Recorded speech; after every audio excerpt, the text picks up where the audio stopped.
Boa noite. O Conselho de Segurança das Nações Unidas está reunido de emergência depois do Parlamento da Rússia ter autorizado o reforço do contingente militar na Crimeia. Ao fim do dia, o regime de Kiev colocou as Forças Armadas em alerta de combate e avisou que qualquer intervenção militar russa levará à guerra entre os dois países. Sucedem-se os apelos internacionais para que Moscou respeite a soberania da Ucrânia. O secretário-geral das Nações Unidas já veio há instantes apelar à calma e também ao diálogo entre russos e ucranianos. Junta-se agora ao telejornal em direto o correspondente da RTP em Moscou. Boa noite, Evgeny. A tensão é cada vez maior entre a Rússia e a Ucrânia. Estamos ainda na fase do braço de ferro político ou já estamos de facto na iminência de um conflito militar? Bom, aquilo que foi proclamado, o envio das tropas para a intenção, a autorização dada pelo Parlamento ao Vladimir Putin para enviar tropas à Ucrânia, ainda não significa que essas tropas serão enviadas. Podemos ainda falar de jogo de músculos. Também a Ucrânia mobilizou as suas forças armadas, o que não significa que essas forças armadas sejam de alguma forma correspondentes às tarefas de proteção do território da Crimeia contra o eventual ataque dos russos, porque as tropas armadas, as forças armadas ucranianas encontram-se em estado bastante degradado. E além do mais, também o representante do Kremlin, o secretário da imprensa do Vladimir Putin, disse hoje confirmou hoje que a autorização dada para enviar tropas não significa que Vladimir Putin vai imediatamente aproveitar-se desta autorização. Portanto, também temos que considerar que já se encontram tropas não identificadas, que, segundo todas as opiniões, são mais provavelmente tropas russas. Fala-se dos por volta 6 mil efetivos armados, não identificados, mas perfeitamente armados, com armas de tiro e equipados, que falam bom russo, e as fontes ucranianas dizem que trata-se das tropas russas. Assim, esse anúncio do envio das tropas russas pode, de facto, servir só para legalizar o status quo, o estado das coisas, quer dizer, a permanência das tropas russas já existentes na Crimeia para defender os direitos da população russófona. Evgeny, conhecendo o historial de relações tensas entre a Rússia e a Ucrânia, quem é que poderá servir aqui de mediador neste conflito que está cada vez mais agudo? Bom, primeiro o secretário-geral da ONU efetuou hoje, já manteve conversações ou disse que ia manter nas próximas horas negociações diretamente com Putin, vai negociar com ele por telefone, mas isto também não é visto aqui como um grande papel de negociação. Já temos notícia de que Yulia Tymoshenko saiu da sombra, que não foi bem aceite nos últimos dias, depois de ter sido libertada da prisão. Ela dirige-se na segunda-feira a Moscovo para negociar com Putin. É muito problemático que Putin venha a recebê-la, mas nós sabemos que dos últimos anos que Tymoshenko é a pessoa que tem conseguido negociar com Putin. É aquela pessoa com quem na Ucrânia Putin pode negociar. Portanto, vamos ver o que é que dará essa missão de Tymoshenko. É uma situação que vamos continuar a acompanhar também a partir de Moscou com o Evgeny Moravits. Boa noite. O Conselho de Segurança das Nações Unidas está reunido de emergência depois do Parlamento da Rússia ter autorizado o reforço do contingente militar na Crimeia. Ao fim do dia, o regime de Kiev colocou as Forças Armadas em alerta de combate e avisou que qualquer intervenção militar russa levará à guerra entre os dois países. Em Sevastopol são bem visíveis os movimentos militares russos. Cerca de 6 mil soldados e 30 blindados controlam pontos estratégicos da cidade-base da frota russa do Mar Negro. За последние сутки ничего серьезного не произошло. Местные жители продолжают осуществлять здесь помощь в обеспечении безопасности. A calma aparente em Sevastopol contrasta com os relatos de incidentes noutras cidades da Crimeia. Случайно мы стояли, пили кофе с нашими коллегами и услышали несколько взрывов. Вот здесь, возле Дома профсоюзов, прогремели взрывы, стреляли люди, очень похожие на тех боевиков, которые охраняют Совет Министров и Крымскую Раду. Em Simferopol, depois dos tiros junto ao edifício do governo, grupo de milícias ocupou outro edifício público. Через 20 минут на третьем этаже в бывшем помещении ИПЦ состоится пресс-конференция Крымского фронта. Neste caso, a polícia chegou pouco depois, tentou entrar sem sucesso e saiu sem nada fazer. Ничего не знаю, пока приехал на тревожный пункт на выезд. Ага, и вы ждете сейчас Информация подкрепления? не владею. A instabilidade política e social que se vive na Ucrânia é o argumento da Rússia para reforçar a presença militar na República Autónoma da Crimeia. Vladimir Putin pediu e o Parlamento russo autorizou o envio de mais tropas. Первое. Дать согласие президенту Российской Федерации на использование вооруженных сил Российской Федерации на территории Украины до нормализации общественно-политической обстановки в этой стране. O clima de tensão está a ter eco nas ruas. Em diversas cidades do leste da Ucrânia surgiram manifestações a favor da Rússia que acabaram em tumultos. A Rússia garante que está a agir dentro da legalidade e que só está a defender os seus cidadãos, civis e militares que vivem na Ucrânia.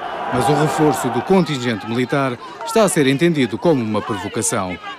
Спроби, щоб Україна прореагувала так само силовими методами, Російській Федерації не вдались. These are events that we would consider unthinkable in the 21st century in the European continent. The United States will stand with the international community in affirming that there will be costs for any military intervention in Ukraine. O governo da Ucrânia colocou as Forças Armadas em estado de alerta. O Conselho de Segurança das Nações Unidas reúne de emergência este sábado. A NATO anunciou uma reunião de emergência para segunda-feira. Os ministros europeus dos negócios estrangeiros vão fazer o mesmo.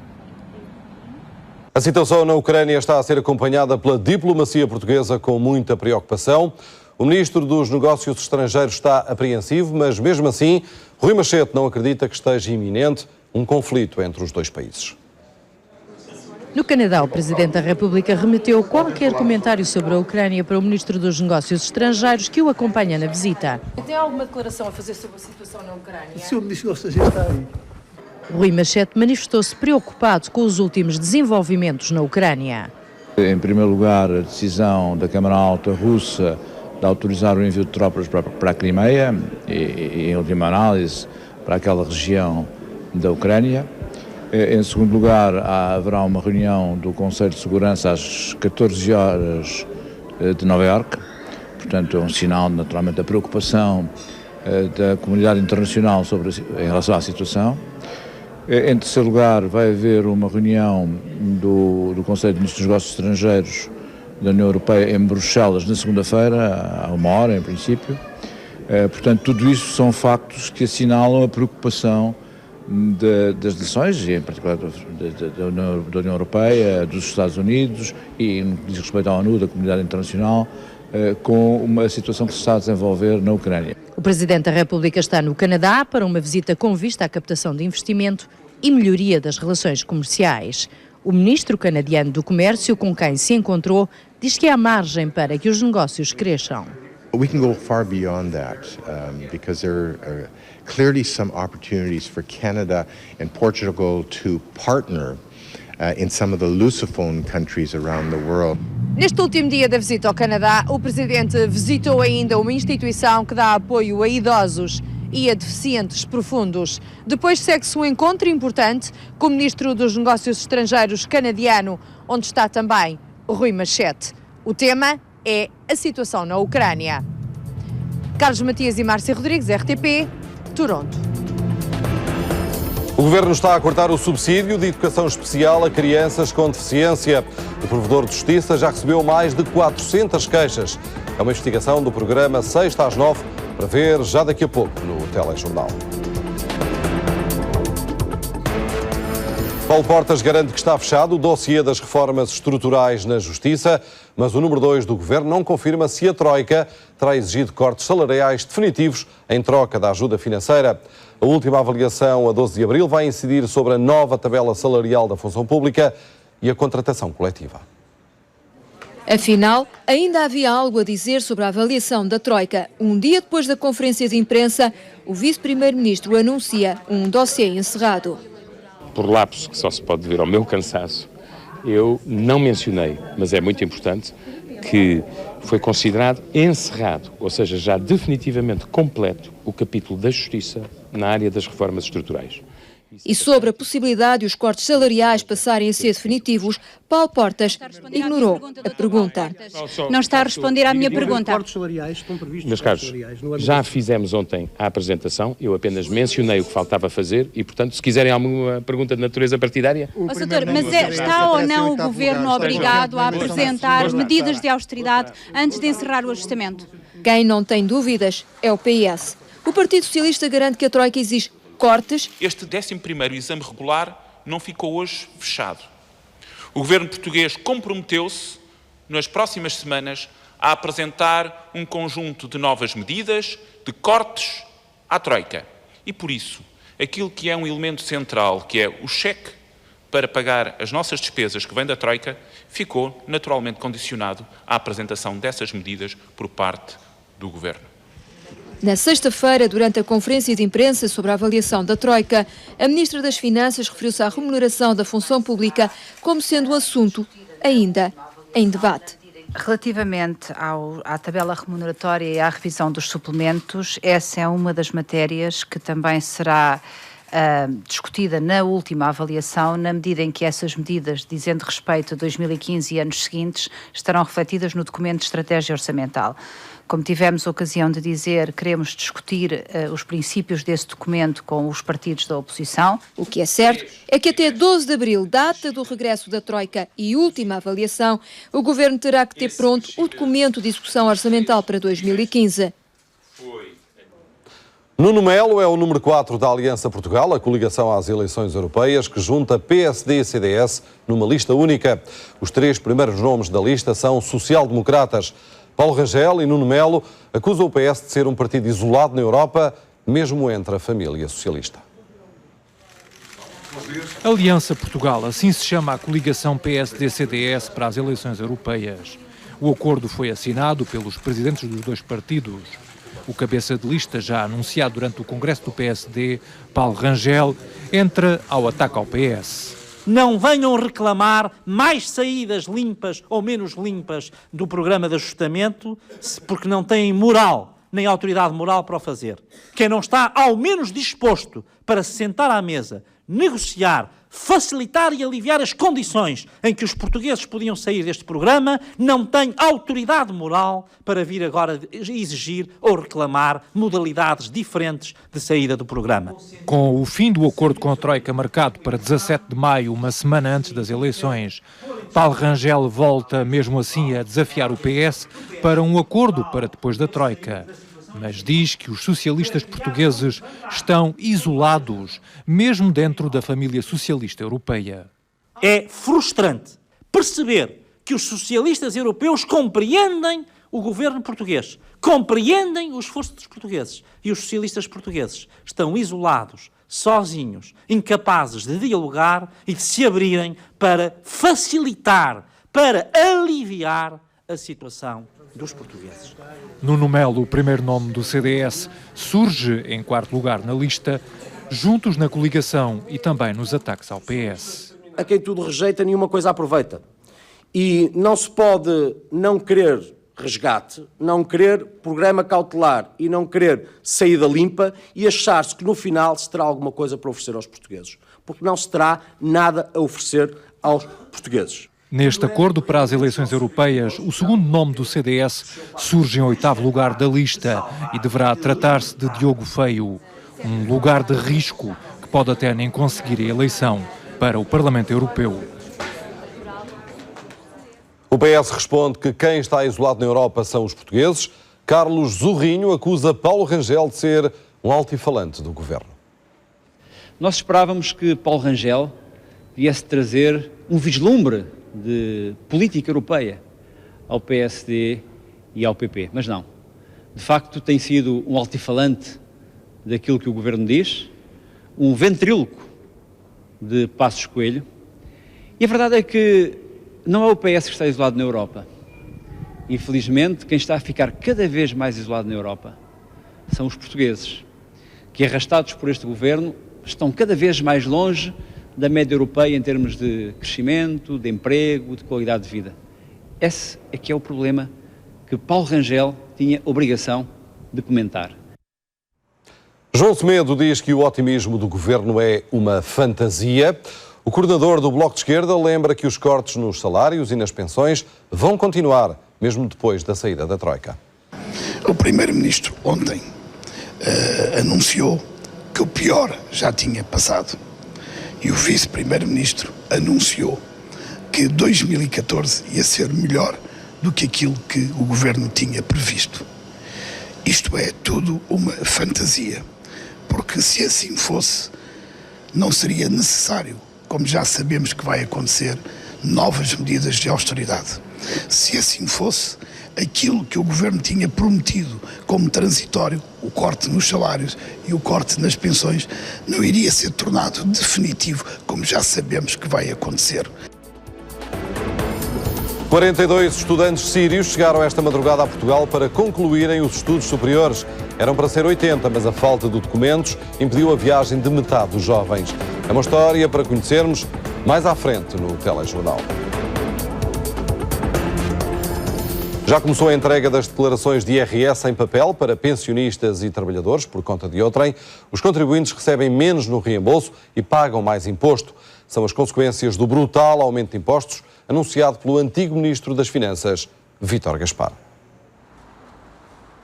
O IRS foi reconfigurado no Orçamento do Estado 2013, mas é este ano que os contribuintes vão sentir o verdadeiro impacto das alterações.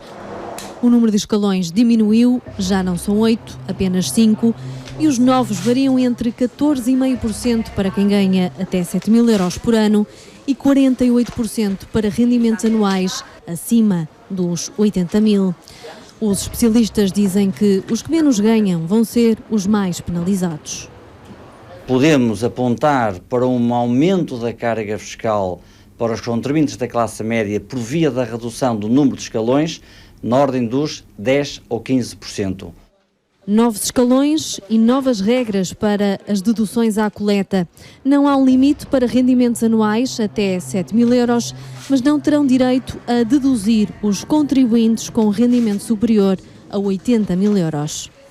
O dinheiro que você gastou com a alimentação, com a educação dos seus filhos, o dinheiro que você gastou a pagar, a amortizar a casa que comprou, o dinheiro que você gastou eventualmente na sua formação, o dinheiro que você tenha gasto, por exemplo, com a sua saúde. Quando você em 2011 ainda podia deduzir uma parte significativa desse valor, em 2013, por efeito da diminuição dessas mesmas deduções, em alguns casos a impossibilidade dessas mesmas deduções, você acabou por ver aumentada a sua matéria coletável. E ao ver aumentada a sua matéria coletável, aumenta naturalmente o imposto a pagar. Uma nova realidade que vai afetar também os pensionistas. Apesar da taxa geral ser idêntica, as deduções que um pensionista pode fazer são menores. E na prática, um contribuinte que recebe pensões, nomeadamente pensões pagas pelo Estado, vai pagar mais IRS agora em 2014.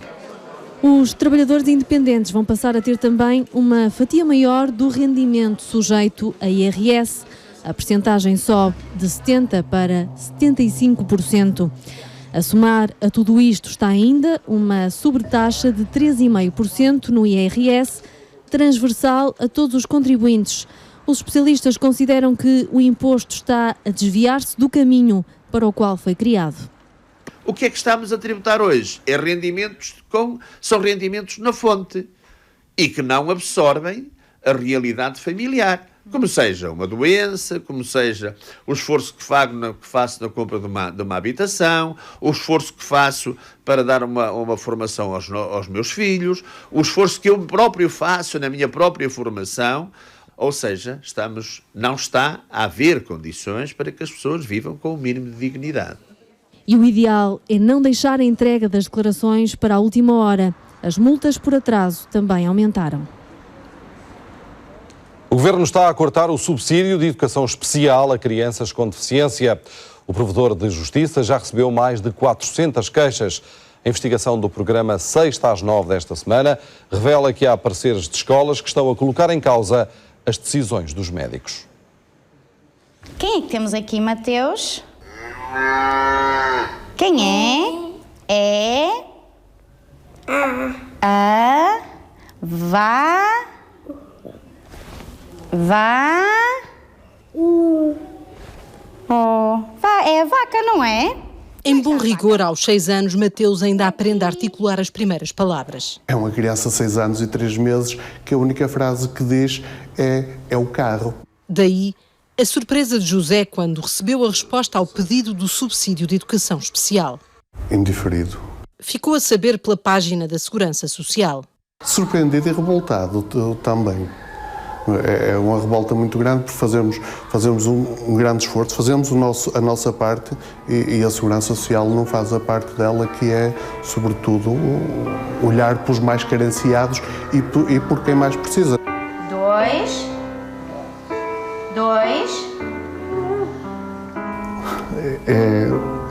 Todos os dias é uma luta, todos os dias é uma luta. A luta é contra a síndrome 4H, uma doença genética e degenerativa muito rara. Pelo que sei, há sensivelmente 15 casos a nível mundial. A doença foi diagnosticada há 6 meses no Hospital de São João, no Porto. Foi Caldas Afonso, diretor da pediatria do hospital e dirigente da Ordem dos Médicos, quem atestou a necessidade de terapia para o Mateus. Só quem não tem um filho com um problema destes é que não pode saber qual é o calvário de uma família com uma criança com estas características. Aos 12 anos, Miguel já chumbou 2 vezes. O médico de família e uma pedopsiquiatra fizeram o diagnóstico. Déficit cognitivo, dificuldade de aprendizagem e necessidade de apoio psicológico. O meu marido ganha 620 euros, pagar 200 euros de renda, água, luz. Há semanas que a gente nem tem que comer. Sem recursos, a família pagava as consultas com o subsídio de educação especial. Mas há dias recebeu esta carta. Foi devolvido. De onde? Da escola? Sim. Patrícia Macho é a pedopsiquiatra que atestou a necessidade de acompanhamento psicológico a Miguel Ângelo, que era seguido nesta clínica em Esmoriz. A médica não esconde a indignação. É usurpar funções que são nossas enquanto médicos. A médica é a primeira signatária de uma denúncia assinada por meia centena de clínicos que pedem a intervenção da Ordem. Ficámos surpreendidíssimos e chocados com o teor da participação, porque coloca profissionais não médicos a tomarem decisões sobre apoios terapêuticos. A doutora admite enviar esta queixa para o Ministério Público? Não deixaremos de considerar essa possibilidade. Cerca de 200 antigos combatentes do ultramar desfilaram hoje em Lisboa. Estão contra os cortes nas pensões e contra a falta de reconhecimento do país. Antigos combatentes de novo, em combate. Necessitamos de ajudar os que estão aí a dormir debaixo das pontes, sem abrigo, sem comida, sem tratamento, a sofrer de stress de guerra, que é uma vergonha isto. Homens que estão marcados pela vida, foram expulsos da família, não têm mulher, não têm filhos, estão abandonados. Nos nossos cálculos, a viverem na rua, a passar fome, são 2.500 e ninguém os respeita. Cortes nas pensões e a dignidade que não nos querem dar como antigos combatentes que somos. Dizem travar uma luta, mas sem balas, pelos ex-combatentes e familiares. Temos aí processos no Ministério da Defesa que demoram 12, 14 anos a ser resolvidos e as pessoas acabam por morrer sem nunca usufruírem de algumas regalias que teriam direito. A caminhada da indignação fez-se em silêncio, mas com tristeza. Hoje vesti a bandeira de Portugal porque estou emocionado, porque me custa muito o que estou a passar e os meus camaradas todos. Olha, ando triste. Ando triste porque sinto que todos os ex-combatentes, à margem da situação, estão a sofrer. Esperavam ser tratados, dizem, à altura dos sacrifícios pela pátria. Tenho a distinção de Cruz de Guerra de primeira classe e tenho a distinção de serviços distintos de primeira classe também. Marcharam na capital do Marquês para o Rossio, onde se ouviu o hino de Portugal.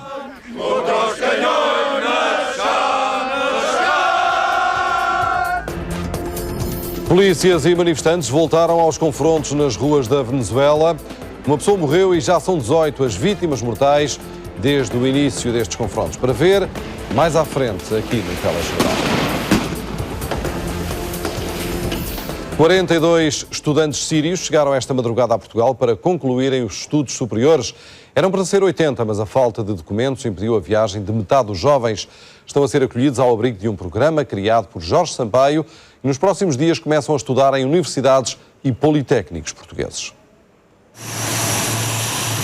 4h35 da madrugada, um C-130 detém-se na pista do aeroporto de Figo Maduro e, neste momento, há vidas que recomeçam em Portugal. Actually, I'm excited. You know, when someone lost everything and suddenly he's breathing again, it's a good feeling. No word can describe what I feel now. Mohamed é um dos 42 jovens sírios que vão completar os estudos superiores em Portugal.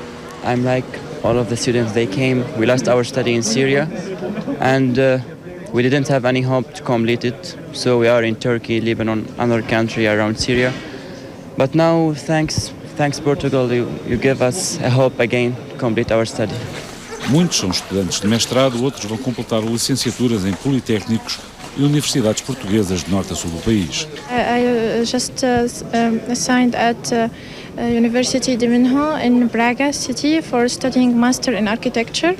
I finished my 5 years in architecture in Syria and I just graduated last summer and I signed for this scholarship and thank God I got it and now I'm here and I hope to have a really good time in your country. I'm a little scared, but I'm very happy to be here.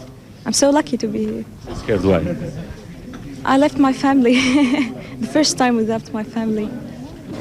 Chegam a Portugal pela mão da Plataforma Global de Assistência Académica de Emergência a Estudantes, uma iniciativa de Jorge Sampaio. Vai fazer a diferença na vida destas pessoas?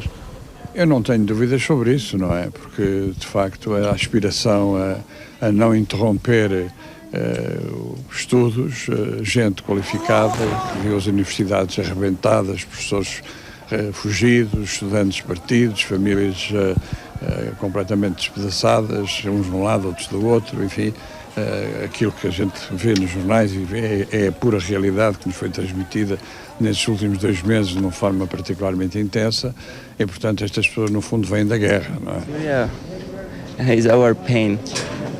I pray for them. They must do something to stop what's happening in Syria. It's very awful.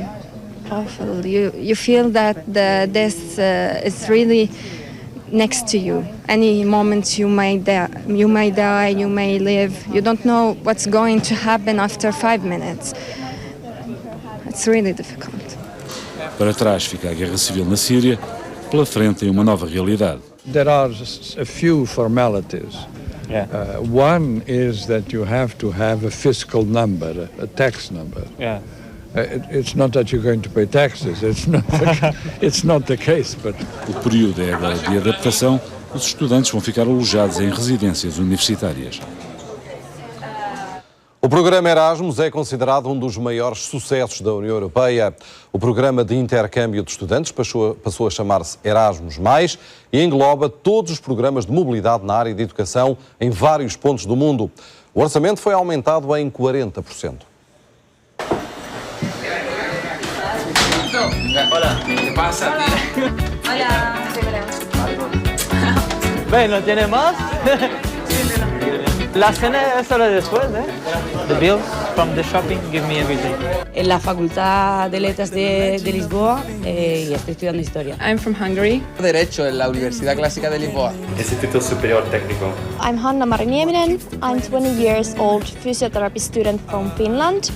And I'm here in Lisbon doing my Erasmus internship.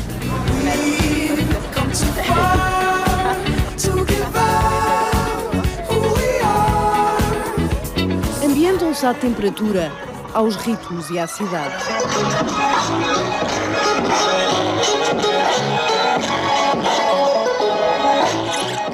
I like sun and the buildings is gorgeous and there's culture and the people really nice, really helpful.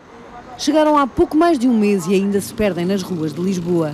This is like really super nice place. bigger city, of course. We don't have this kind of cities in Finland. It's huge, but not that huge, but what I imagine. But it's so much bigger than Joensuu. Joensuu é uma pequena localidade quase na fronteira com a Rússia. É de lá que vêm as duas estudantes Erasmus. Actually, in Estoril, we have kind of friendship school with our school in Finland, so that was kind of easy choice to come here. Eu sou Inês, tenho 24 anos, fiz o meu período de estudos há 2 anos na Finlândia, a estudar Ciências Farmacêuticas, e desde que regressei que me juntei à Erasmus Student Network de Lisboa, que trabalha com os estudantes Erasmus na base do voluntariado, a inseri-los na comunidade portuguesa. É a maior associação de estudantes Erasmus em Portugal e na Europa. Neste momento existem 36 países que pertencem à Erasmus Student Network, são cerca de 13 mil voluntários e cerca de 450 secções locais ou núcleos locais de estudantes que ajudam então os estudantes que estão a passar o seu período de estudos fora do seu país. A maior parte dos estudantes chegam em setembro, início de outubro ou em janeiro, fevereiro, que é quando começam os semestres. Recebemos mais de 700 alunos de outras universidades da Europa e mais de 500 alunos nossos vão para essas universidades. Em Portugal, a Universidade Nova de Lisboa é a que mais estudantes Erasmus acolhe. A internacionalização e concretamente o programa Erasmus é para nós uma motivação e um desígnio estratégico. Às vezes fazem-se algumas considerações sobre o Erasmus, de que eles passeiam muito, enfim, etc. Eu não vejo nenhum inconveniente nisso, desde que possam compatibilizar e tirarem o resultado do plano de estudos que foi feito. É muito importante também este tipo de circulação. Hello, yeah, on Nova. And you like it? Yeah, so far. It's our first week, so I don't know. You arrived 1 week ago? Yeah, I'm really new in the city, so. Kiko, um jovem Erasmus espanhol, parece que sempre cá viveu, não fosse a língua. Estoy muy contento, la verdad, un poco difícil porque no nos ayuda mucho a los españoles, pero vamos, la gente es muy amable y las cafeterías están muy bien de precio. Y la experiencia, la verdad, es que está siendo gratificante en todos los sentidos, tanto académicamente como personal. Todo para el viaje. Para el viaje y algunos para fútbol también. Vale. Marco está à frente de uma organização Erasmus, promove eventos e presta apoio logístico aos estudantes, desde quartos a aulas de português. Nas universidades é às associações de estudantes que cabe este papel e até existe, à semelhança do resto da Europa, uma figura oficial em que o nome diz tudo.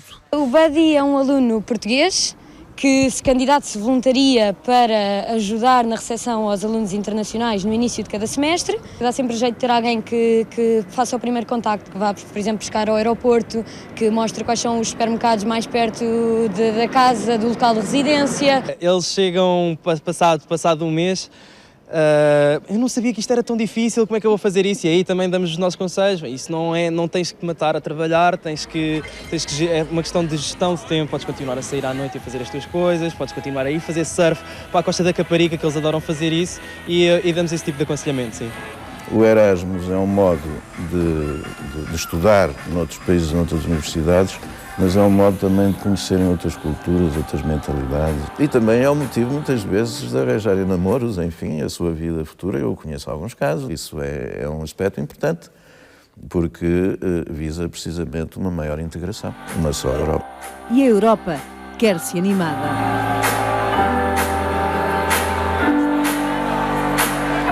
Estas são imagens de há uma semana da festa de boas-vindas da Erasmus Student Network. E aqui fica uma esquina no Bairro Alto, internacionalmente conhecida. Esta zona do Bairro Alto é conhecida como o Erasmus Corner.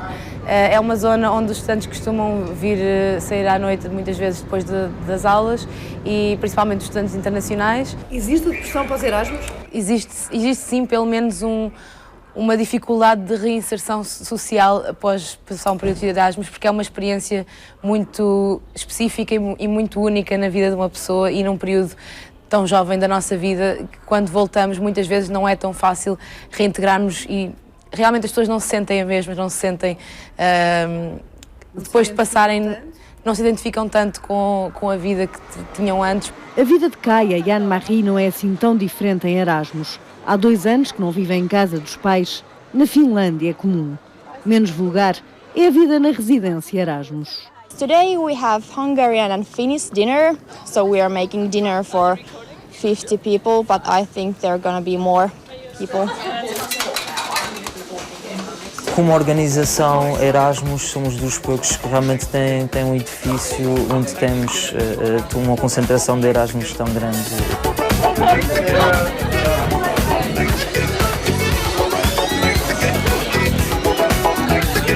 Hoy estuvimos muito e agora... Acabou. Ok. Olá, todo o prédio são estudantes internacionais que vêm de vários países. Aqui também vive uma data de Erasmus, vem da Bélgica, Espanha. Este é o William, da Bélgica. So you are not going to do dinner, you are staying at home tonight? No, I go after at 10 because I have to finish some work. You have to study, is Yeah. it? Okay. But then I go out. Hello, Fare? Come in, please. Yeah? Here? Okay. Is this like once in a lifetime thing? E as amizades que se criam? Eu costumo dizer Erasmus é uma família. Tudo ótimo. Foi talvez um dos maiores sucessos da União Europeia. I meet a lot of new people. Esse é o objetivo, é que se conheçam todos, que se divirtam e que saiam de Lisboa e de Portugal a dizer foi o melhor tempo da minha vida. O maior produtor de batata doce dos Estados Unidos é português. Daqui a pouco vamos conhecer a extraordinária história de sucesso de Manuel Eduardo Vieira. Estamos na Califórnia, no Vale de São Joaquim, na costa oeste dos Estados Unidos. É aqui que encontramos o maior produtor de batata doce biológica de todo o mundo, um português. 27 pessoas morreram e mais de 100 ficaram feridas na China devido a um estranho ataque. Vários homens armados com facas atacaram alguns passageiros numa estação ferroviária chinesa. A informação é avançada pela agência noticiosa Nova China. Os passageiros foram violentamente atacados na estação de Kunming, no sudoeste do país.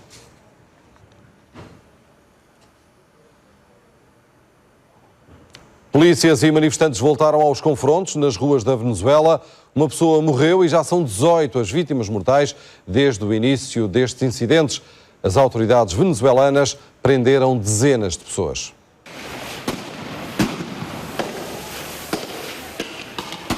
Entre os que não se conformam e os que detêm o poder. São assim os dias de uma Venezuela em luta há mais de 2 semanas. Temos que seguir lutando por liberdade. E Venezuela é nosso país, não joda. Em causa a morte de mais uma pessoa nos confrontos entre manifestantes e autoridade. Trocam-se acusações, aponta-se o dedo a uma polícia déspota que se defende dizendo que a vítima mortal era alguém que estava a roubar enquanto decorriam os protestos. Se hace una persecución a pie hasta aquí la avenida San Juan Bosco con Francisco Miranda, donde se hace un segundo enfrentamiento y resulta abatido el delincuente. Sobe para 18 o número de mortos, são mais de 260 os feridos. Às cadeias já chegaram 500 pessoas. A esta lista juntam-se os 41 detidos ontem na Praça Altamira, o centro dos protestos. No estamos aquí discutiendo ningún partido político ni nada, sino simplemente que la gente sepa que está sucediendo algo, que la juventud, que somos las que estamos en la calle más que todo, que tenemos un futuro por delante, pues nos los están quitando. No último grupo de detidos há 8 estrangeiros. Entre eles poderão estar um português e um luso-descendente que terão sido confundidos com manifestantes. A RTP tentou contactar o consulado português em Caracas para averiguar a informação, mas não foi possível obter resposta até ao momento. O Sindicato Nacional de Trabalhadores de Imprensa diz também que as autoridades destruíram e roubaram material a jornalistas de outros países. A informação não foi confirmada oficialmente, mas a televisão estatal da Venezuela avançou que os estrangeiros detidos são procurados por terrorismo internacional.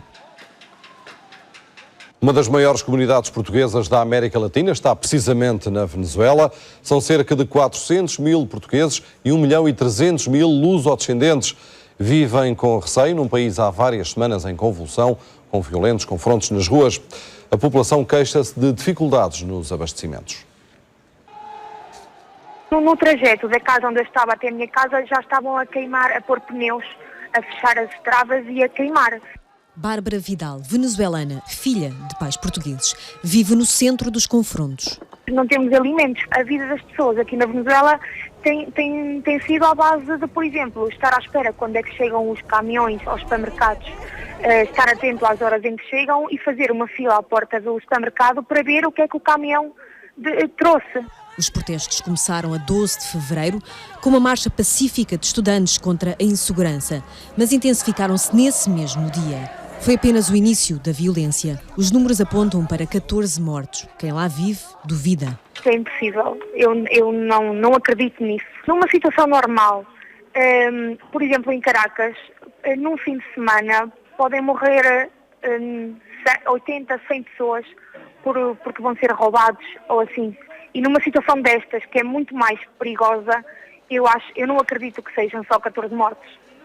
Se o governo diz que são 14, tem de ser mais. Porque eles nunca dizem exatamente a verdade de quantos estão morrendo. E são jovens, são estudantes, eles não estão armados. O clima de incerteza e insegurança tomaram conta do país. A situação para as pessoas de origem estrangeira que vivem aqui vai ser muito difícil, mas há um altíssimo nível de predestino violento, realmente tremendo, porque o país está praticamente em bancarrota. Uma violência que acreditam que ainda virá a piorar, quando a comida faltar. Para comprar comida, a vezes é preciso fazer 3, 4 horas, 5 horas de cola para entrar no supermercado e depois para pagar 2 e 3 horas mais. Sem comida, sem segurança. É a esperança que os mantém no país. Se está pedindo paz, estamos pedindo segurança, não estamos pedindo nenhuma coisa que não seja lógica e justa. O Carnaval da Madeira vai ter 1.300 foliões a desfilar já esta noite no Funchal. A ocupação hoteleira é superior a 70% e registra um aumento em relação ao ano passado. Aqui a pouco vamos espreitar os bastidores de um dos carnavais mais populares do país. O treinador do Porto está irritado com as críticas aos erros defensivos dos Dragões. Paulo Fonseca diz que não tem explicação para isso, ao contrário dos doutorados que escrevem nos jornais. O Porto não consegue estabilizar a defesa. Agora é Mangalá que está castigado. Isso implica mais mexidas em Guimarães. Abdoulaye e Maicon devem jogar de início. Isto numa altura em que o Porto tem sofrido golos invulgares nos últimos jogos. Paulo Fonseca reage desta forma. Não tenho explicação, mas com certeza haverá quem tenha. Se abrir os jornais todos os dias, os doutorados com certeza lhe explicarão o porquê disso acontecer. A equipa teve pouco tempo de descanso após o jogo de Frankfurt. Paulo Fonseca admite que possa haver algum desgaste. Espero que a motivação dos jogos consiga combater algum desgaste que possa haver. O treinador do Porto diz que a prioridade é o campeonato, apesar de estar a 7 pontos da liderança quando faltam 10 jornadas para o final. Nós sabemos que defrontamos o Benfica na última jornada. Portanto, vamos continuar com o firme propósito de vencer o campeonato. Kelvin está de regresso aos convocados para o jogo de Guimarães, que começa este domingo às 7h15 da tarde. O treinador do Benfica espera um jogo difícil para os encarnados amanhã no Restelo. Jorge Jesus lembra que na primeira volta do campeonato o Benfica empatou com o Belenenses no Estádio da Luz. O Benfica chega ao Restelo na liderança do campeonato, enquanto o Belenenses discute os lugares da despromoção. Mas nem por isso Jorge Jesus espera facilidades, tanto mais que o Belenenses já mostrou que é capaz de roubar pontos aos grandes. O facto de nós empatarmos em casa com o Belenenses e também o Belenenses ter jogado com o Porto e também ter empatado, é um sinal para nos alertar e para termos um desempenho como temos tido nestes últimos jogos. O treinador acredita que tem todas as condições para ganhar, mas pede aos jogadores que respeitem os adversários. Aquilo que é importante é nós mantermos uma postura de humildade em relação aos nossos adversários, uma confiança total na equipa e individualmente, que é isso que neste momento os jogadores do Benfica têm. Se o Benfica for igual àquilo que tem sido, penso que com maior ou menor dificuldade vai somar os 3 pontos. Jorge Jesus pede aos adeptos que compareçam em força no Restelo. O jogo é este domingo às 17 horas. O Estoril continua imparável no campeonato e está a 3 pontos do terceiro lugar. A equipa de Marco Silva goleou esta tarde o Olhanense por 4-0. O Estoril começou com uma grande oportunidade para o Olhanense, com Dionísio a atirar à trave. Mas foi a equipa da casa que inaugurou o marcador. Aos 10 minutos, Balboa desmarcou o Babanco, que forçou o autogol de Mladen. Infelicidade do defesa romeno. O Estoril queria somar o 4º triunfo consecutivo e chegou aos 2-0 no final do primeiro tempo. Bela jogada de Evandro para um grande remate de João Pedro Galvão. O brasileiro visou aos 15 minutos da segunda parte. Canto longo de Evandro para mais um bom remate de Galvão. A reação da equipa de Giuseppe Galderisi foi sempre tenue. O melhor que conseguiu foi acertar de novo no ferro, mais uma vez por Dionísio. A equipa de Marco Silva conseguiu um triunfo tranquilo e ficou a 3 pontos do terceiro lugar. O Olhanense continua em zona de despromoção. O último gol do encontro resultou desta falta de Sampirisi sobre Ricardo Vaz. Cosme Machado assinalou grande penalidade e expulsou o italiano do Olhanense. O jovem Ricardo Vaz, em estreia pela equipa principal do Estoril, converteu o castigo máximo e colocou o marcador em 4-0. O Chelsea vai continuar a liderar a Liga Inglesa depois da jornada deste fim de semana. A equipa de José Mourinho venceu o Fulham por 3-1. Schürrle marcou 3 golos. Com a derrota do Arsenal, o Chelsea passou a ter 4 pontos de vantagem em relação ao segundo classificado. Foi a tarde de André Schürrle, autor de 3 golos do Chelsea, todos na segunda parte. 54 minutos, eis o primeiro passe de Hazard. O alemão arranca decidido, ultrapassa Burnley e bate Stekelenburg. O Chelsea começava a construir o triunfo em Craven Cottage frente ao Fulham, o último classificado da Liga Inglesa, que fez estrear o alemão Felix Magath como treinador em jogos em casa. Mas foi precisamente outro alemão que o tramou. Logo a seguir não deu golo, mas devia. O passe de letra de Hazard merecia uma finalização de classe por parte de Torres. Já se percebeu que um passe destes é demais para o espanhol. No entanto, o segundo não tardou, 65 minutos, outra vez Eden Hazard na base do golo, excelente desmarcação de Schürrle e Stekelenburg sem possibilidades de se opor. Entendimento perfeito entre o belga e o alemão, não há fora de jogo e nova conclusão do pé esquerdo. Apenas 4 minutos mais tarde, o 3-0, terceiro de André Schürrle. Desta vez não foi Hazard, mas sim Torres a isolar o alemão. Hat-trick no espaço de pouco mais de um quarto de hora. Até Mourinho ficou estupefacto. Grande atuação do antigo avançado do Bayer Leverkusen. Até final o Fulham ainda reduziu a diferença, mas ficou-se por aí. Marcou Eitinga na sequência de um pontapé de canto, aproveitando a total desconcentração da equipa do Chelsea. E nem Petr Cech saiu limpo do lance. 3-1 no final, o Chelsea não treme na liderança da Liga Inglesa. Telma Monteiro venceu o Open Europeu de Judo em Varsóvia, na Polónia. A judoca portuguesa venceu todos os combates na categoria de menos 57 quilos e conquistou o primeiro torneio desta época. João Neto também se estreou a vencer desde que assumiu o comando técnico da Seleção Nacional Feminina. Na mesma categoria, Filipe Almeida não passou da segunda eliminatória. Estamos na Califórnia, no Vale de São Joaquim, na costa oeste dos Estados Unidos. É aqui que encontramos o maior produtor de batata doce biológica de todo o mundo, um português. Daqui a pouco vamos conhecer a extraordinária história de sucesso de Manuel Eduardo Vieira. Já a seguir a um curto intervalo, contamos consigo. Até já.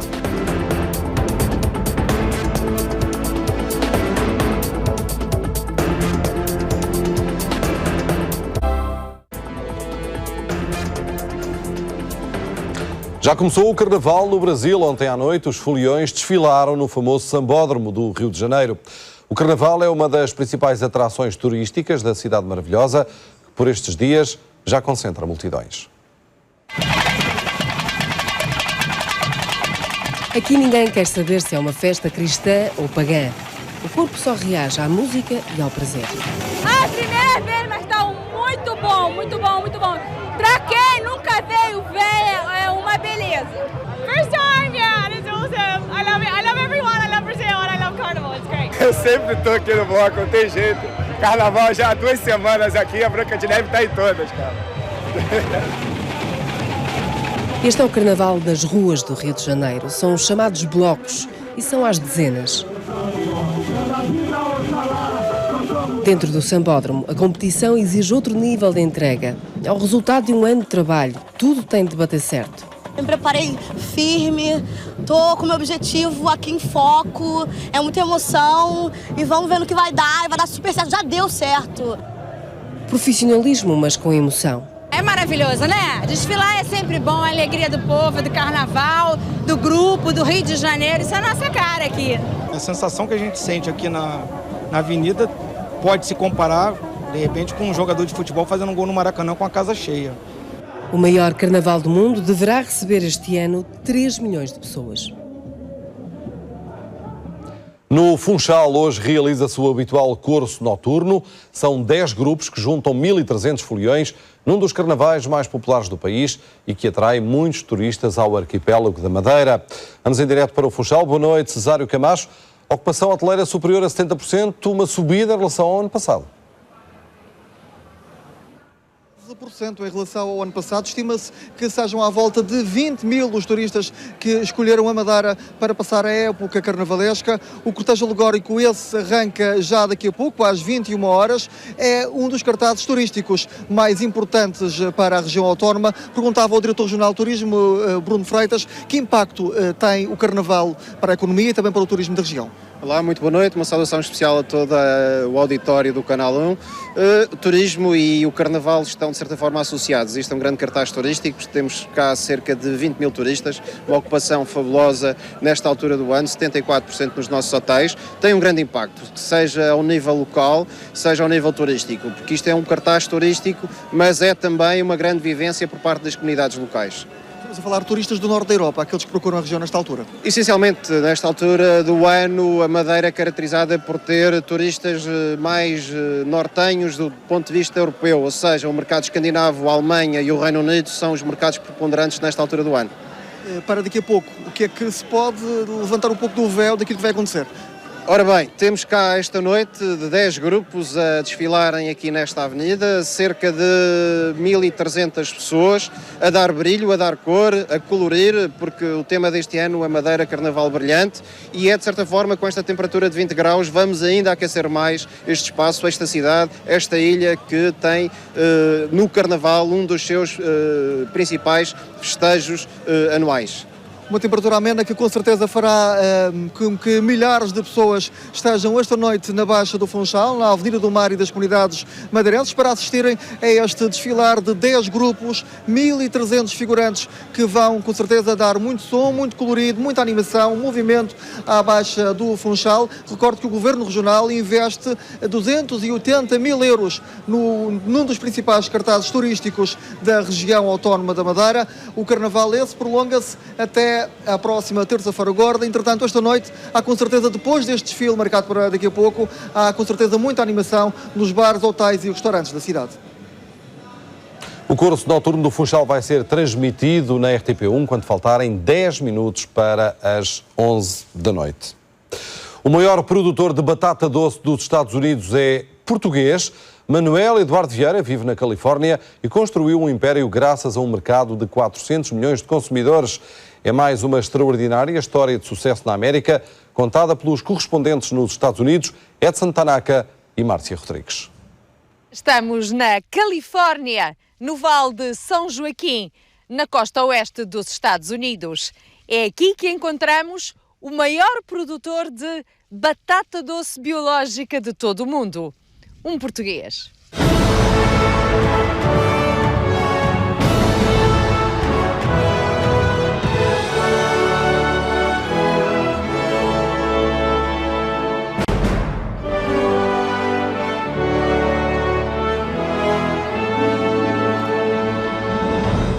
Sejam bem-vindos a um campo de produção de batata doce na costa oeste americana, Obrigada. mais precisamente em Livingston, Califórnia. Vê se encontro aqui uma batata, esta é oriental. Já está na altura da colheita. Já está aqui. Esta batata doce é especial. Eu vou quebrá-la assim, para verem. Vamos com Manuel Eduardo Vieira para outros campos de batata pelo Vale de São Joaquim.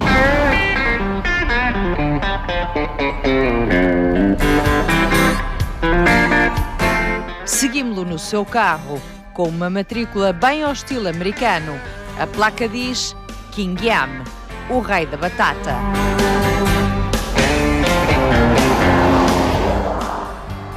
É um tributo que lhe foi dado pelos americanos. Apenas um dos títulos, das medalhas, das condecorações que Manuel Eduardo Vieira tem recebido ao longo dos anos. Estão expostas na sua mansão de Livingston.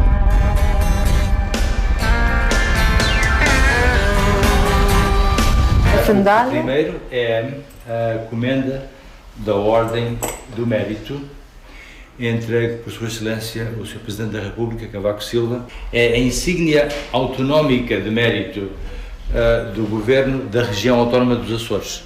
A chave número 18 da edilidade Câmara Municipal Lajes do Pico. É a casa de um milionário português da Califórnia, que não gosta de dizer quantos milhões tem.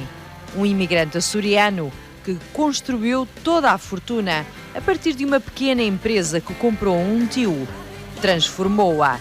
Os milhões geraram milhões. Mas qual é afinal o segredo de Manuel Eduardo Vieira, este açoriano da Ilha do Pico? Será apenas o fértil solo deste Vale de São Joaquim, aqui na Califórnia? Este rei da batata doce e vencedor na América é um homem muito arrojado, mas precisa de uma zona de conforto, uma espécie de área de segurança. A religião dá-lhe isso. A outra fonte de conforto vem do núcleo de trabalhadores, quase sempre feito das mesmas pessoas. É um português de afetos, mas não é um fatalista. Isso é muito americano, não acreditar nisso. Não acredito não acredito em destinos, não acredito... E fatalidades. Não Nunca acredito. vou ser rica, é impossível eu dar o passo a seguir. Nem mais. Eu não acredito. Não acredita nisso. Acredito muito no que vou dizer. Ambição, o rigor, a disciplina, cumprir com nossas obrigações, ser correto. Acredito muito que muito trabalho pode alterar muita coisa. Muito trabalho. Muita gente diz assim, não tive sorte, mas fizeste alguma coisa para ter sorte? Acho que o meu sucesso deve-se principalmente aos bons empregados que tive a sorte de admitir e que assemelham o meu tipo de gestão. Eu tenho os melhores funcionários do mundo. Há um lado paternalista também na forma como dirige a empresa, Tem de ser. Para todos os Aliás, seus empregados. é uma das coisas que eu não concordo com a gerência das multinacionais, porque esse paternalismo deixa de existir. Claro. Então olham só os números. Na nossa isso não empresa funciona. não fazemos assim, não. Manuel Eduardo Vieira é o rei da batata doce, como lhe chamam os americanos. Mas quem são os americanos para ele e o que significa este imenso país, a América? O que é que aprendeu com os americanos? É uma terra de imigrantes. E se a pessoa é cumpridor dos seus deveres, se a pessoa se integra na sociedade, se integra nas comunidades, na sua própria, no caso eu gosto de me integrar naquilo que é português, mas também participo em muitas atividades americanas. A fórmula do vencedor está dada. Disciplina, rigor, ambição, empenho, correção no trato dos empregados. Mas também desapego ao estatuto social, ao cargo ou à função. Portugal, na verdade, tem muitos jovens formados, muito bem formados, que não têm vagas no nosso país, não têm ocupação no nosso país. Então, qual é a saída? Para a América é muito difícil. Por causa dos vistos. Claro. Política de imigração, claro. Para a Europa, porque pertencemos à Comunidade Económica Europeia, então há uma maior facilidade. Agora, esse jovem não pode ficar preso ao canudo que tem, ao custo que tem. Manuel Eduardo Vieira construiu uma grande empresa. Vende batata doce para as maiores cadeias de supermercados dos Estados Unidos, do Canadá e do México. É um mercado com 400 milhões de consumidores. O homem que começou com um pequeno armazém tem agora uma cidade de armazéns e nenhum plano para regressar definitivamente a Portugal. Manuel Eduardo, conte-me outra vez. Qual é que é o seu segredo para ser dono de um sítio deste tamanho? O meu segredo, a ver, eu sou muito grato a Deus pela oportunidade que me deu para ter um negócio e ter a capacidade de o desenvolver.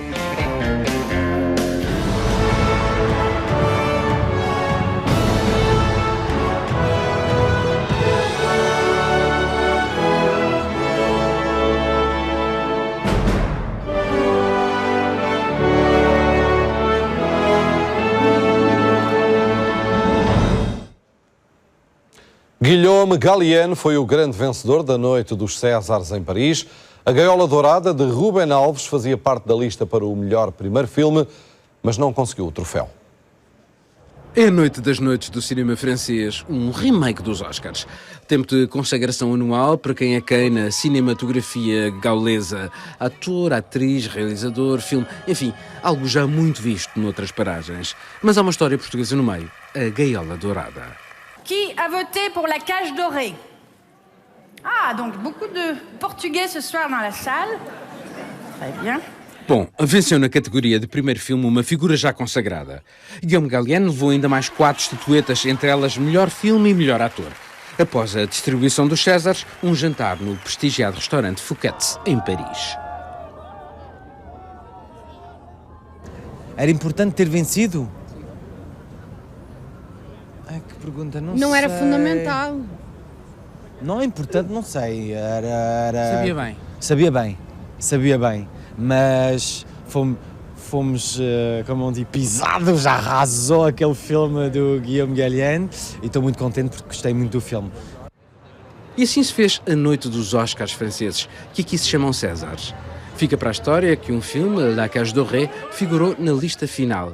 A Gaiola Dourada é um retrato português, uma comédia construída nos clichês, mal-entendidos, preconceitos e ideias feitas, sobretudo dos franceses, em relação aos portugueses. Sobra talvez uma pequena nota de rodapé, porque, bem visto, continua muita coisa na mesma. Repare-se, quando a RTP pediu para estar presente na cerimónia, a organização francesa remeteu-nos para aqui, uma espécie de porta dos fundos. Coincide. Paulo Dentinho, Daniel Vela, RTP, Paris. Ficamos por aqui nesta edição de sábado. O Telejornal está de volta amanhã com a opinião de José Sócrates. Boa noite, bom carnaval, tenha um excelente fim de semana.